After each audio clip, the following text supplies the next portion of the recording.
My dream is that all candidates believe that they are the prize. The important nuance there is, as a candidate, to present yourself in a way that makes obvious that you're the right fit. However, if you are not the right fit, it is to everyone's advantage that you not get the job. And so clients that don't get an offer or don't get that job, I tell them that's a gift. That's a save. They know something that you don't, and you have to trust that.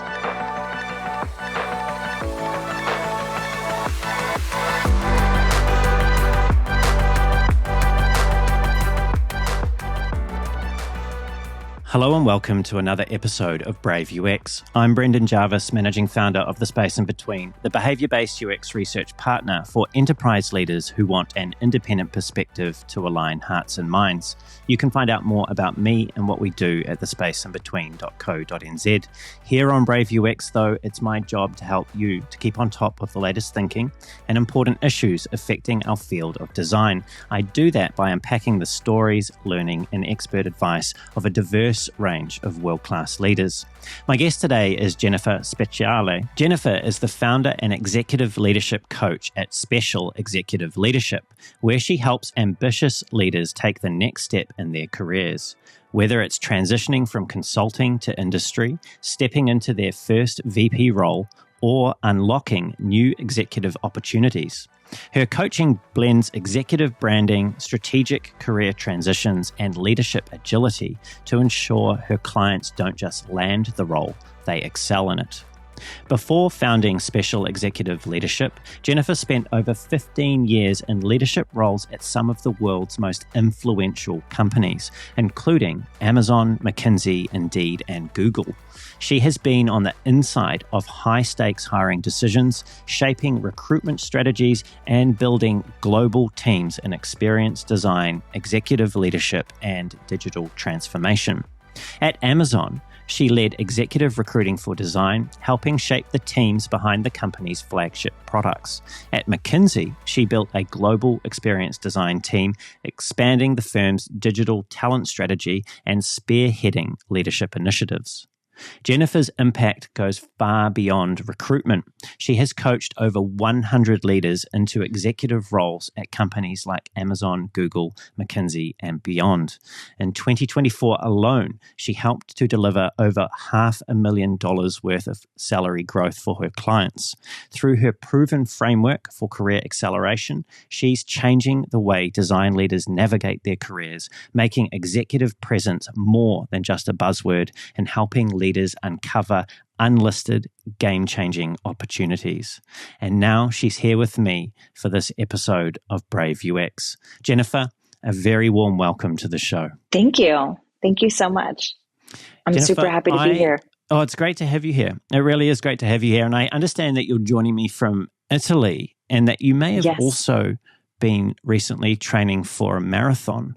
What's the story there? My husband is from Florence, and my son, somewhere in his early high school career, decided he really wants to attend university here in Italy. And over dinner one night, we all sort of hypothesized, fantasized about, well, what if you attended high school in Italy and kind of got the lay of the land and worked on your Italian language skills and got a hang of the culture. And so almost on a whim, we applied to some different schools, and one of the schools he did the interview and they said, we very much accept you, and so much so we'd like to offer you early acceptance. So that was like about a year ago. And instead of only attending his senior year, we're here for his junior year. We sort of dropped everything and we're still building that plan as we're living it. So now I'm here with both my kids, and they're in school, and we're living in Florence, and I'm training for the Florence Marathon in November. And how's that training been going? Well, we're off to a slow start. And my AI tool that I've asked to give me a plan has suggested that my goals are ambitious, that I'm going to have to really push hard. thought that training for a marathon at the end of November, starting in February, was a good time, but apparently it's ambitious. So I guess I'm going to have to step up my game, but I think it'll be really interesting. I can't imagine a more beautiful experience. From what I gather about you, Jennifer, you're someone who perseveres, so I have no doubt that you'll be able to achieve that ambitious plan. And I think if you have at least 6 months, you should be okay. I think when it comes to Florence, though, from what I know, I've never been there, so tell me if I'm wrong, that one of the major risks to your training will be running and looking at all the beautiful things and not looking where you're going and perhaps tripping up and ending in some trouble there. Indeed. And actually, that is a problem almost on a daily basis anyway, not even running, just generally walking, because the sidewalks are made of stones that have been there forever and they're super uneven, and heels are not part of my wardrobe at all anymore. Because there's always some opportunity to stumble, even just wearing the most casual shoes. So I can't imagine. It'll have to be something I really practice for, going over all the cobblestones, trying to watch the time as well. Yeah, most definitely. I can imagine it would be very difficult to keep on time in such a beautiful place with so much history. And speaking of history, I understand you mentioned there that your husband was from Florence, but I also learned that your father, his heritage is from Sicily. And you grew up in America, but I get the sense that Sicily is still a place that has a special place in your heart. What does that Sicilian heritage mean to you? Yeah, it's so interesting. Actually, my husband's kind of amazing at tracing lineage and heritage, and helped correct some of the story that my dad and I thought we knew about our family. And we discovered that our family is not only from Palermo, but really from the Aeolian Islands. And so last October, my husband and I traveled to Salina di Marina, which is where part of our lineage, the Re family, R-E, which is actually a really popular name in New York, is from, and they were very entrepreneurial. So it's kind of neat now, having started my own company, which is something I never really thought I would have the guts to do, or the know-how to kind of muddle through all of the trials and tribulations that go with starting your own company, and going to the Aeolian Islands and sort of looking into the faces of people and wondering, do I look like them? Do they think I look like them? And just feeling the history and knowing, we went to the mayor's office. It's called Sindaco in Italian, and reading through the journal entries of all of these people and finding the gravestones of my relatives, and knowing that they were ship captains and shippers, and they first expanded down to Argentina and later went to Palermo, and then from Palermo to New York. Just knowing what bravery must have been required. And I think that's true of any immigrant, but perhaps particularly so many years ago. So it's very inspiring. In America, we, or I'll speak for myself, don't have a deep, true sense of our history. My husband, there's a street in Florence named after them, or like it is their family name or whatever. Like Italians have a strong sense of their family history. British have the long sense of their lineage. So Americans were always, we're much more like quilts and patching it together. And it's interesting to learn about the different, makeup, different composition, all my ingredients, I guess you could say. Yeah, it almost sounds like it's been somewhat of a grounding experience to find those roots. And it's interesting you mentioned, the journey that you've embarked upon recently in terms of your leadership and coaching practice. You also mentioned there that some of your forebears had been ship captains, and I hadn't heard much about the Aeolian Islands until I was researching for our conversation today. But just drawing a thread between what you've been describing there in terms of that entrepreneurial journey and what's required to make that work, as an immigrant or as someone that's embarked on the sea. I'm not sure if you knew, but the Aeolian Islands are named after Aeolus, which was the ruler of the winds that was encountered by Odysseus, a famous adventurer that was in Homer's Odyssey. So they have a really important place in the Western mythical tradition to them as well. And I was curious, just to give some color for the people that are listening to this, when you first went to the Aeolian Islands, did you get a sense of that sort of mythical presence? Was there anything like that resonated for you when you were there? Absolutely.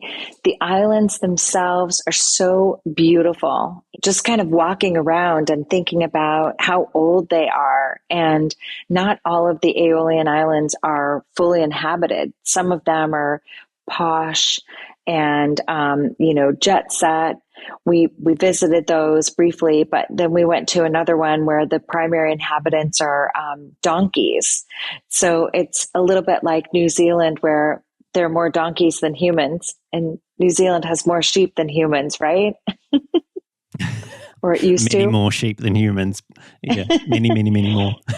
So we went to, different islands that were like that. And I'll never forget, we had lunch at this restaurant, and the woman that was serving us had captured all of the fish that we ate that morning, like herself.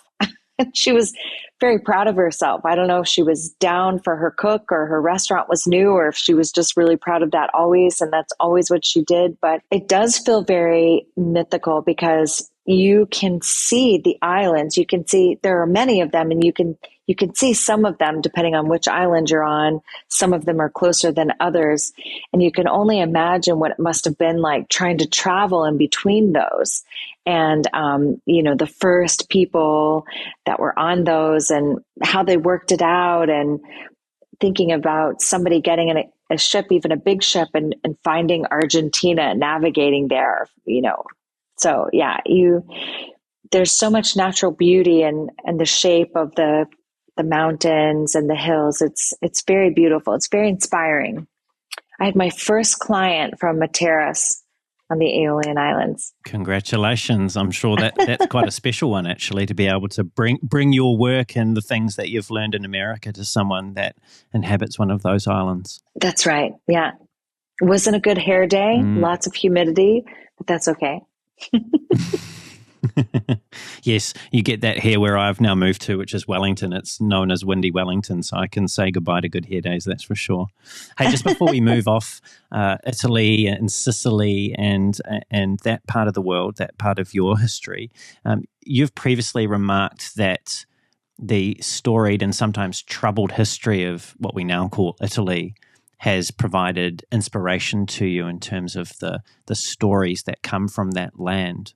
What's one of those stories that stands out for you that's perhaps it's been particularly relevant to you now as you have become an entrepreneur, or perhaps it's something that has been with you for some time? But I'm curious, is there something that stands out from the history of Italy in terms of its stories that is special for you? So I'm studying Italian. It's a language I think that you could study without end. Just the prepositions alone are a challenge. But just recently, we studied some cultural figures, and there's a woman that is known historically as a politician, which I really like. I think that America has a lot of things going for it, of course.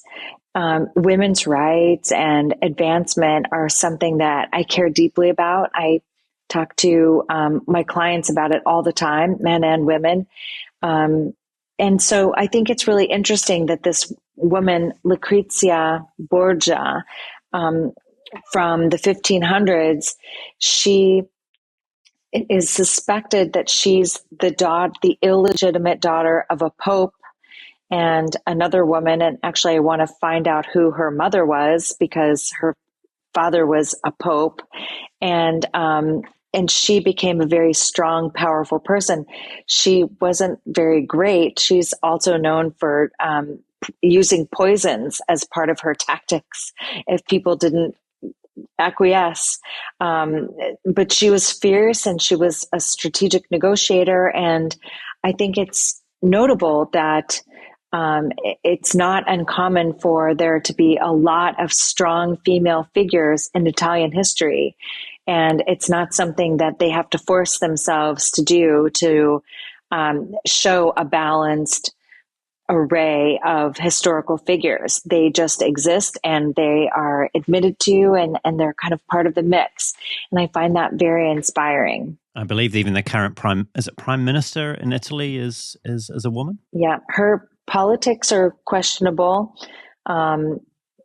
Maybe okay. a little conservative for some of my taste, but just on the merit of her acquired skills and position, it's still very respectable. She's definitely endured a lot of her own controversy, and I think she's navigating it well, even if I don't agree with a lot of her the things that she agrees with.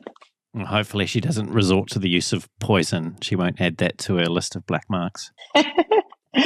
That's true. Thinking now about what you're doing. So you were in executive leadership roles inside those wonderful companies that I mentioned in your introduction, companies like McKinsey and Google, and also at Amazon. And you've started a leadership coaching practice recently. I'm curious, what types of executives are you coaching, and what are the problems that you're helping them to solve? Right. So I have a deep expertise in design. I've been in UX design / experience design / service design for almost 2 decades. I sort of found my way into it through a friend. I was in the startup world of Manhattan, and Fjord Design, pre-Accenture, was looking for a recruiter to build out their executive leadership team. And they were not in a very good state at that time. The founders were very self-aware that they were creatives and not great at billing clients. They would forget to bill clients and didn't really care about that. But then people couldn't be paid, and it, of course, created all kinds, not a sustainable business plan. So I started there. I met a woman named Hyo Yan that is very much a luminary in her own right. And we were just, got on like a house on fire from the first meeting, and built the executive leadership team there. And later she was recruited by McKinsey, and she brought me with her. So we did all these things. And so I have this deep expertise in design, and I've been in design for a long time, but I've also worked with a considerable number of consultants who are trying to leave consulting, whether they're management consultants or technology consultants. Being in the consulting world is a very different animal than being in an industry role, being at a regular company, a normal non-consulting organization.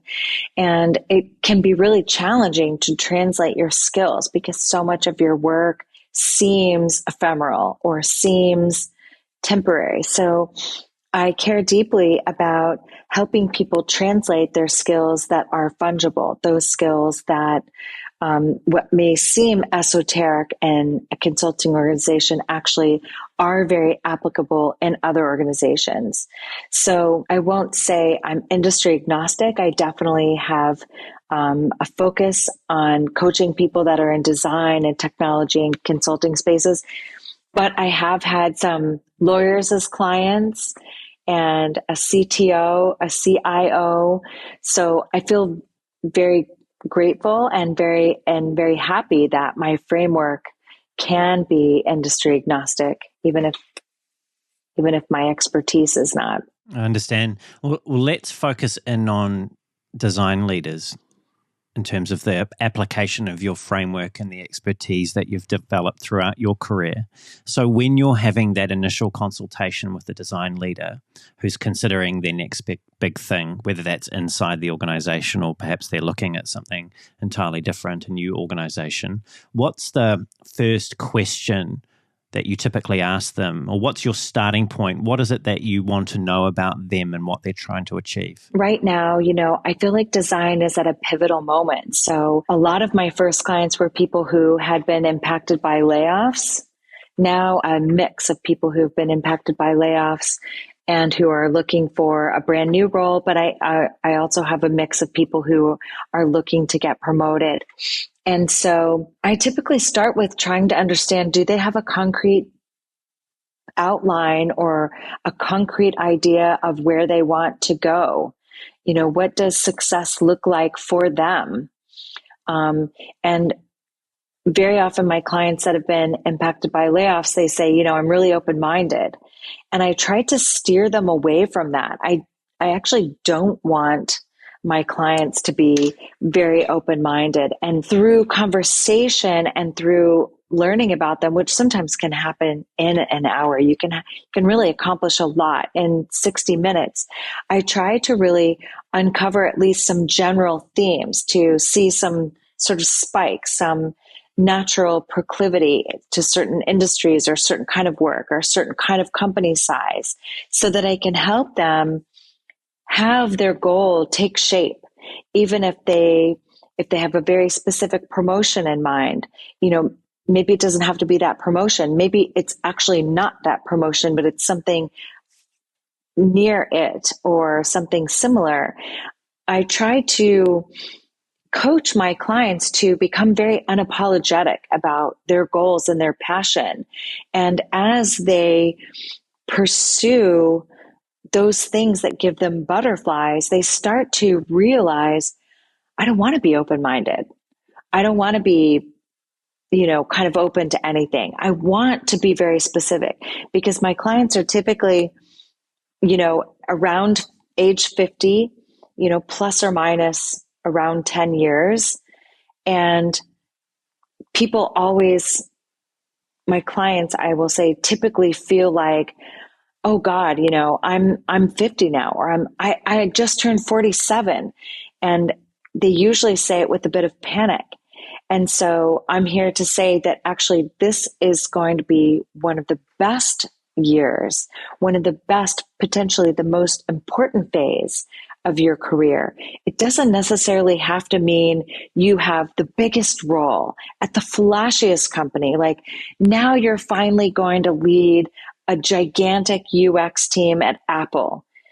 Your definition of success, your definition of your crescendo at this fulcrum at age 47, age 50, age 55, whatever it is, might be a smaller or a mid-size company, a startup that's a hot mess, and you're hiring the whole design team. And actually, that's what you love. You want to mentor, you want to be closer to craft, but you also want to lead. Or maybe you want that big fat role at Amazon, leading a team of 500. But whatever it is, I think it's so important to understand if the person I'm talking to has any idea which direction we're going in. And very often they don't. And that's why they're relying on me. And that's a good thing, because I have the ability to listen to somebody and pick up on patterns and ask certain questions that illuminate certain facets of them, and help them to really understand where they want to go and be unapologetic about it. It's actually such an exciting process. And each time I go through it with a client, I just can't believe the role that they have found in the end. And I talk a lot on my site and in my work about how my clients design their new role. And that's because they really do. My clients aren't finding new roles that are posted. They're not finding them through LinkedIn. They're not finding them, from having applied on a website. And people that are getting promoted, sometimes it's not the role that they were going for. It's not if P then Q. They're starting at P and they're going for like R or maybe A. Maybe there's a new team that they can evolve, and that's actually the promotion. So true to design thinking, it's all about start where you are.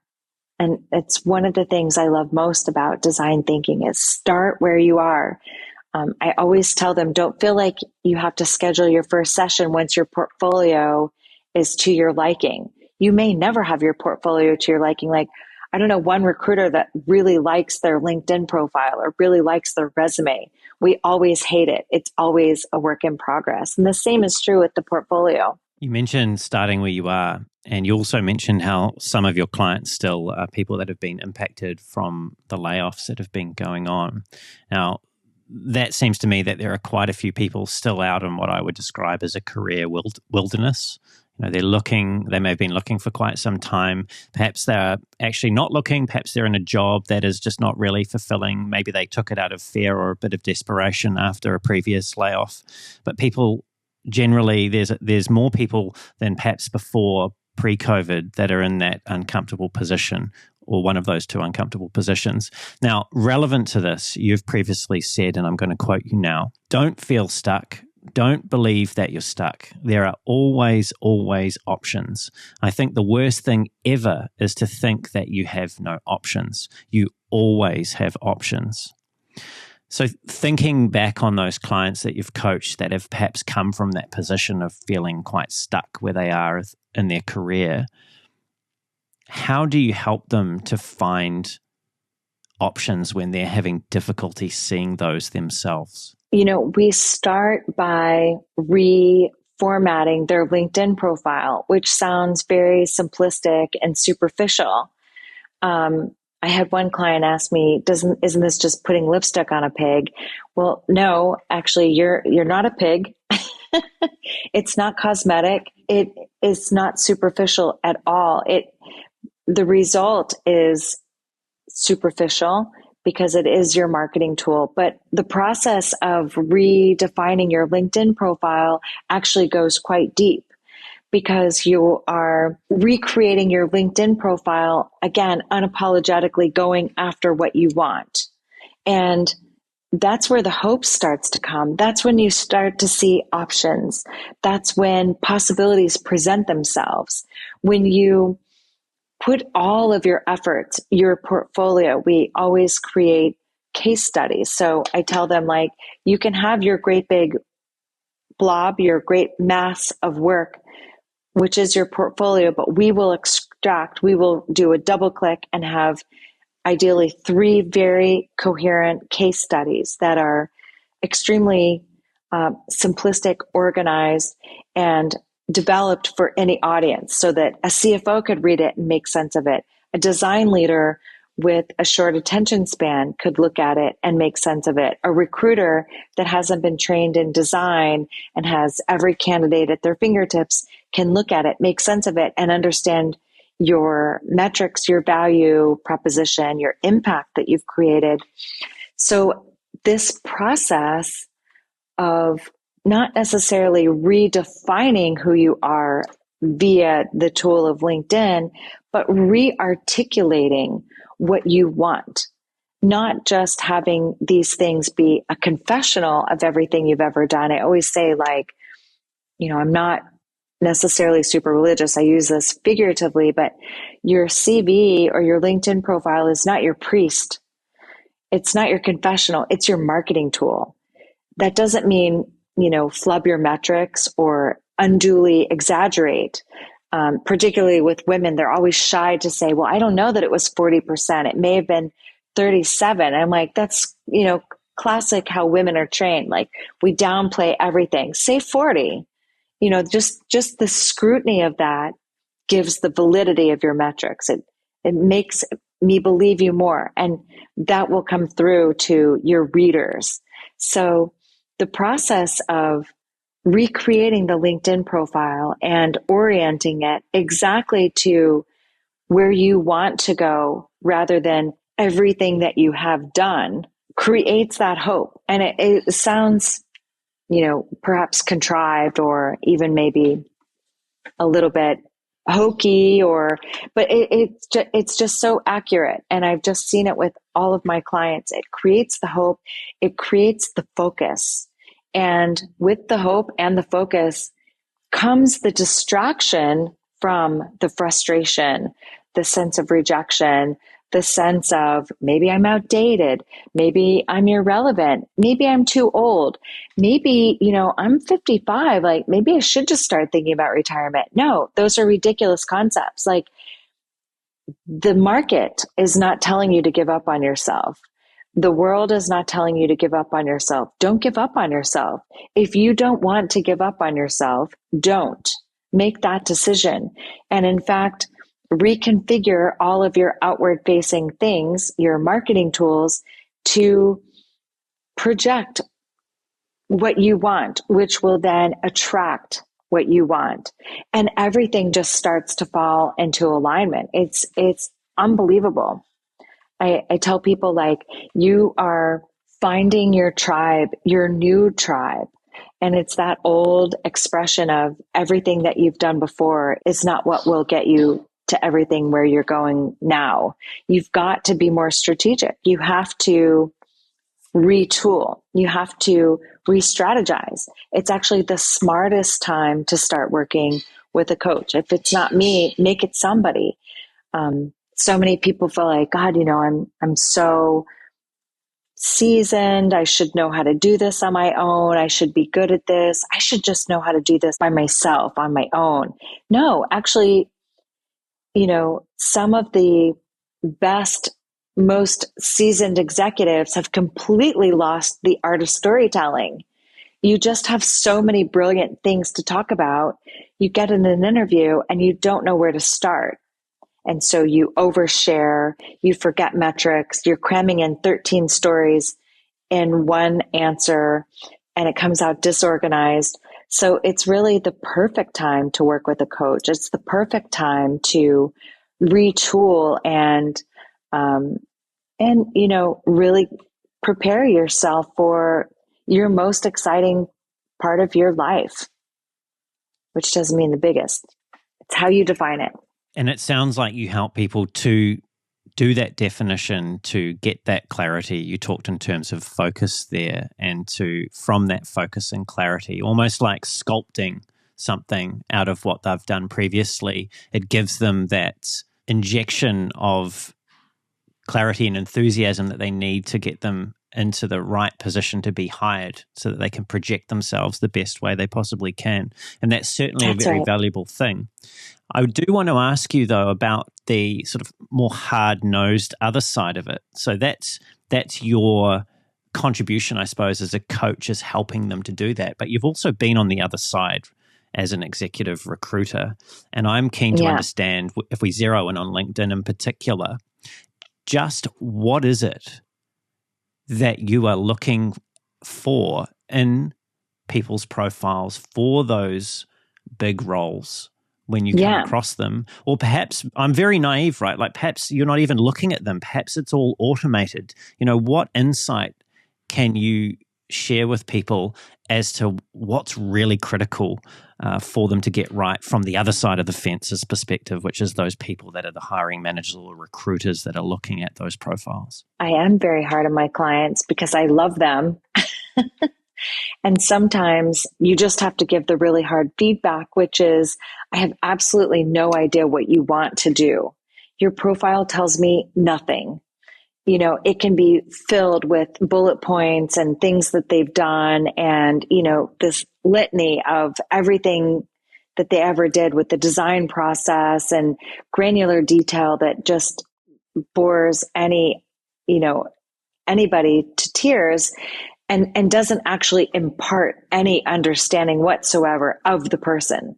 So when I'm looking at a person's LinkedIn profile, I want to understand, what is your expertise, one, and what do you want to be doing? I have enough experience to where if I see, an undergraduate in, English history or something that's not design, but then maybe a master's in something HCI or something related, or maybe they have no education, but then they've got a nice steady trajectory in design. I can usually make up in my mind what their trajectory was. I can create that common thread, and even lots of seemingly incongruent career jumps or industry changes, I can make that story in my mind and then confirm it with the candidate, and I'm almost always right. But a lot of people don't have that desire to understand the common thread, understand the story, take the time to look for the common thread. So you have to make it very easy, very spoon-fed for your reader. People are less and less patient and reading. They're looking for very quick things, very specific things. On a LinkedIn profile, they want to see a clear leadership trajectory. Sometimes that means don't put your literal title, but put your title of what you actually did. Maybe you were actually partner level, but you were called like something like expert, which doesn't mean anything to the outside world. Maybe you were engagement manager. That doesn't mean anything to the outside world. Put your title that actually has meaning to an average bear, somebody who has a short attention span, short on time, and lots of candidates, and make yourself easily understood very quickly and interesting. It's a must when there's literally thousands of people in some cases going for one role. And that won't always be the case, but it certainly means it's more important currently than it ever has been before. You're talking, or we've been talking around about the importance of clarity in the LinkedIn profile, both from the perspective of the person orientating their career or reorientating their career, and also the recruitment side of things where people are looking for potential candidates to fill positions. And I want to talk now about an area of recruitment that you've described as intentionally vague, and that is the job description for some of these roles at big companies like, the Amazons and the Googles of this world. Yeah. You've cautioned your clients previously about relying too heavily on those JDs. Why is that, and what is it that you advise them to do instead when they're looking at these job descriptions? By and large, job descriptions are, for mid to large organizations, created based on codes. It's a formula. You have to sufficiently satisfy certain employment laws. At Amazon, it was a number of different categories. So you had to fill in literally certain boxes as you composed in this, sort of template coded job descriptions. And there's some narrative, but it's all relatively vague. And ideally, most organizations have job descriptions that are sufficiently vague, because now we should all be aware that research shows us that men will apply to jobs if they believe they have somewhere between 40 and 60% of the skills required. And women will apply to jobs when they believe they have somewhere between, I've read some studies that say 80 to 100% of the skills. Women, by and large, are very easily deterred from applying to a job if they don't believe they meet every single bullet point. It's dreadful, and it makes me very upset. But it's something in our training that starts early. We are taught to be apologetic and agreeable. And so that filters through almost everything that we do in our lives. And it's very difficult to fight against that internally. And you're sitting alone and you're applying to jobs online and you feel guilty. You should be applying to jobs online. It's a struggle. And so anyway, all of the research shows us that the job descriptions, good job descriptions, are sufficiently vague so that it casts a larger net, so that more women will apply to those roles. And I've talked to, I was giving a presentation in Mexico City about women in leadership, and this SVP at Oracle approached me and said, I've got these two women that I want to apply to this open role, and they're just not doing it. I don't know. He specifically wanted women in this role. And he said, I can't figure out why these two women won't do it. And I said, well, have you told them specifically that you want them to apply to the role? And he's like, well, Well, no, I just keep hoping. So that's the first thing, because they probably don't think they're senior enough for it. So like there's this whole weird thing, like he should be more forthcoming. And that's part of more men need to mentor more women. And even just that thing of telling them is a form of mentorship, because those women might be thinking, I would love to have that role, but I don't have 100% of the skills. So all of this to say, I tell my clients, like, don't pour over these job descriptions. It is a natural proclivity. You're searching wildly to see if you're fit, to unearth some secret about the culture, the organization, how you can better articulate your experience via this job description.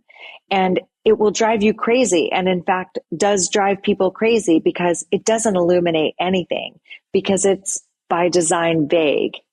And so I tell them, open every interview, every conversation you start with anybody from this job description. First, thank them for investing time to speak with you. And the very next thing out of your mouth before anything happens is you say, of course, I've researched the job description and your organization. I just want to ask you, what's really missing? Like, what are you really looking for in this role? Because you need to get some of that detail. Just get it from the human. I've heard you frame this kind of conversation as ideally a conversation that happens before a formal interview as well. So perhaps you're talking to the recruiter, or perhaps you've had a informal with the hiring manager, and you've encouraged job seekers to, and I'm going to use your own words here, ferret out whether they're truly a fit before they commit to that formal interview. And that's, as you're saying, it's a result of the vagueness of the job description. But you've said this quite specifically for a purpose, and the purpose is, you've said that a bad interview, if you're not sufficiently prepared for the job or the role that you're interviewing for, can permanently end up in a database. And that sent shivers down my spine, right? Like, that sounds like you've seen, or you're suggesting that candidates who bomb out in an interview because they haven't done their research and it's not a good fit may risk being placed on some sort of do not hire list. Yeah, it's dreadful. It can be a very unforgiving process. And while I happen to think it's rubbish, it's unkind, it's unfair, that's kind of just the way it is. And so I tell all of my clients, there are no informal conversations. There are no first passes that you may or may not decide to proceed. You should treat every conversation, even conversations with people you know well, those warm leads, or, oh, I've known him for years, we'll just have a chat. You should treat every conversation not really with kid gloves, but treat every conversation very strategically. You should be very prepared. Even if it's a 15-minute conversation and it's a company you're not sure you'll like, and it's a role you almost know you won't like. Maybe you know the hiring manager, maybe you don't agree with the product. It doesn't matter. You never want any opportunity for anything to be against you, unfortunately. And it's so easily done these days. Everything, my dad and I used to always joke about things going on the permanent record. He's like, don't worry, that's really bullshit. But now it's not. Excuse my technical term there. But now there is actually the permanent record. And, at very large organizations, some of which I've been employed by, so I know this firsthand, it is actually a requirement to first look up that candidate and see if they've ever interviewed with the organization before, and read through the copious notes that have been taken manually because it's only recent that AI is recording everything conversation wise. And so that's even scarier, is that the subjectivity of the interviewer, maybe a poorly trained recruiter for design or poorly trained for recruiting, or a hiring manager that is design friendly but not design trained but doesn't get the right vibe, or whatever it is. You subject yourself to mountains of subjectivity. And so you really have to treat every conversation very strategically and very much in your favor, and do everything possible to create a subconscious connection, relationship, and then ask your questions very strategically. Yeah. Something I care deeply about. And one of the tactics that you've spoken about in this strategy for achieving this new role has been advising clients to spend some time reaching out to people on LinkedIn that may be working within or had previously worked at those companies that they've decided may be a good fit for them. And I'll quote you now. You've suggested that they do something, and I'll quote you here. You've suggested that you, in that message, ask them, and here's the quote, "What is it about their background that draws you in? Tell them that, because people want to hear that. It's not every day people are told that something about them is interesting. So it's nice for them to hear, and you automatically start to build a little relationship." Now, I've just been reading a compilation of letters from a chap called Lord Chesterfield, and he was a British lord back in the 18th century, so we're going back quite a while now. And he wrote these letters to his son as a way of imparting the worldly wisdom that he'd gathered throughout his political career to his, in this case, illegitimate son. And in one of these letters, he advises his son, and I'll quote him now, "Remember that to succeed in great things, one must first learn to please in little ones." And then I was reflecting on what you had been advising clients and what he had said. And I wondered, is what we're talking about here a little bit of flattery? And if it is there anything wrong with using it when you're trying to procure your next role? It's absolutely flattery, and there's nothing wrong with it. There's nothing wrong with making somebody feel good about themselves, even for 10 seconds that they read your short LinkedIn message. People want to feel good about themselves. I don't have to say that the world is kind of in a dark place right now. I think that's redundant. But it's an opportunity to connect with somebody. And I definitely implore my clients to be authentic in what they write to that person. And part of that process, part of finding something authentic to mention, is that it will also have the effect of giving them their own butterflies and helping them to realize that they are indeed in this search of finding their tribe, finding their people. And so if they're looking through somebody's profile and it's at a company that they never thought would be interesting, that's great.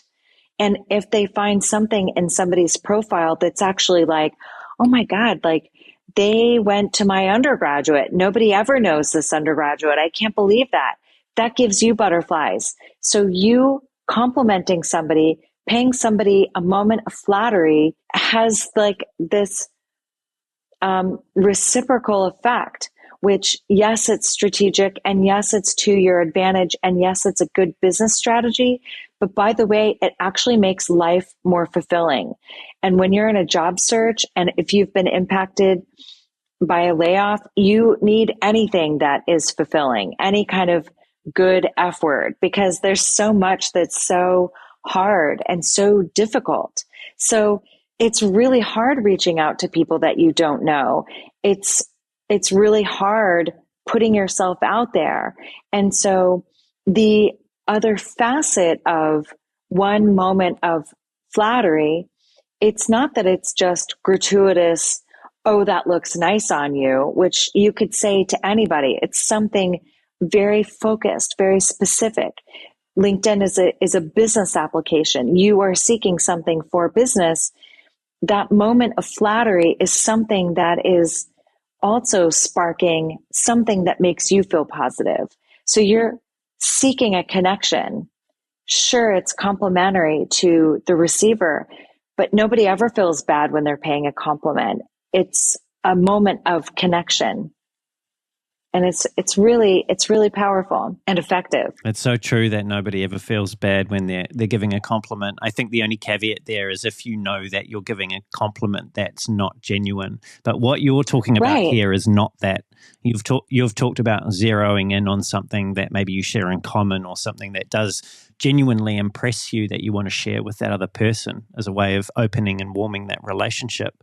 And something that I've noticed about you, Jennifer, is you're someone who's really good at putting other people at ease in conversation.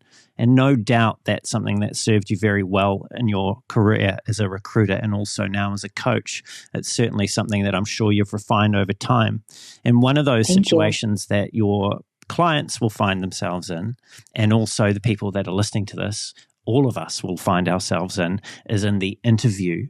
And I know that interviews can be very high stakes and can be quite stressful, almost interrogations when you're on the other side or on the candidate side, right? So, so from your experience on the other side of that, on the recruitment side of it, how do you help people in interviews to relax, to open up, to help join the dots between the relevant things in their career? And what advice, based on what you do, would you impart to candidates that they could use to flip interviews from interrogations into something that's more like a conversation? Yeah, absolutely. We spend a lot of time talking about this because it's so important. And I care so deeply about my clients having a sense of control. It's one of the reasons I started my practice. And I tell my clients, like, look, we're not bound to our meeting every week. If you've got an interview coming up, we drop everything and we focus on preparing for that. It's not just something like, I'm there to give you a pep talk. It is absolutely paramount that you're prepared for that. And I care so deeply about my clients feeling empowered as a candidate and not at the whim of bad interviewers or an unprepared recruiter or a frenzied hiring manager or all of the above. I want them to feel focused and strategic and grounded. And the way that I tell people to do that is by taking control of the interview from the moment go. It will be repetitive. I've said it, but I can't impress upon it enough, which is thank them for investing time to meet with you. It is always an investment, not spending time. I care very deeply about using the word invest, not spend. And then the very next thing out of your mouth is to understand deeply what that person is looking for, or the organization, what's really needed. Try to illuminate what you can in this person's motivations, because so often is the most dreaded question on the planet, which is, tell me about yourself. I think that is just like the most awful question ever. That how can you garner anything about a person? I mean, some people think that it's good to know like what they do in their free time. Be specific about it. Anyway, I could go on and on about bad interview questions, but you have to be prepared for those things. And the way that you'll be prepared for those things is by asking the first question, taking control of that conversation, which doesn't mean be aggressive, come onto the Zoom screen, ready to rumble. No, it just means you're calm, you're focused, and you have your plan. You have your strategy. You know the first question you're going to ask so that you can then answer actually appropriately and accurately. And you don't allow yourself to get nervous or spiral or wonder about the failed interview from last week or all the rejection you've experienced or all the things that are happening at home. You have 3 kids, you have a mortgage, you're the breadwinner. All of those things can be compartmentalized away, because in that 1 hour, you are actually in control. You're focused. You've asked the first question, you're waiting for the answer, and you will respond precisely to how they've answered. Because I know so many hiring managers that have logged in with my candidates. I've coached my candidates to start that way because I want my candidate and my hiring manager to connect on a different level. And I force that connection by coaching my candidate, and my candidates will come back and say, boy, that was great. Thank you for telling me, because the hiring manager said, I don't even know what the job description says. What I'm going to tell you is my life is a disaster. I need a clone of me. I need X, Y, and Z. And, this role will be reporting to me, but I can tell you the roles and responsibilities will be blah, blah, blah, whatever it is. Or maybe the hiring manager says, thank you for asking. Nobody ever asked me that. Everybody just starts spewing off about all of their accomplishments, and I don't get a word in, I don't get a question in. It just changes things. It starts a relationship. And I think that that's at the root of everything. Yeah, certainly highlights the importance of not just the preparation, which is obviously quite key, but also that initial starting point and using the question as a way of leveling the playing field.